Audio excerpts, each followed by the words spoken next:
бул дүйнөдө мындай бир кыйналган көпчүлүгүчү максат жок адамдар кыйналат экен.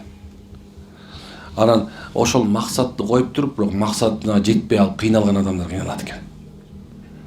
Ошол себептен мисалы максат койдуңбу, эми ошол жолдочу мына тикенек болот. Бирөө баягы аркаңан жамандайт, кулайсың, тоолоносуң. Бирок ошол адамдар, ошо максат койгон адамдар максатына жетпей калса дагы, ошо максатка чейин далай деген тажрыйбаны куруп алат экен да, тажрыйба жашоодо. Ошо тажрыйбасы аны башка максат кое турган болсо, ошол нерсе жеткизет.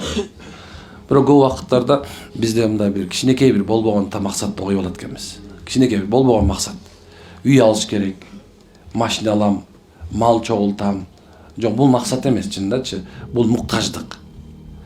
Ошо максат койгондо мисалы кандай десең, бул үммөткө пайда келтире турган, адамзатка пайда келтире турган адам болушум керек деш керек экен да. Ушундай бир мен алып аткан нерсем, жашоомдо болуп аткан нерсе, мен үммөт үчүн, кыргыз эли үчүн, мисалы, дүйнө адамдары үчүн колдоном, коротом деген максат болуш керек.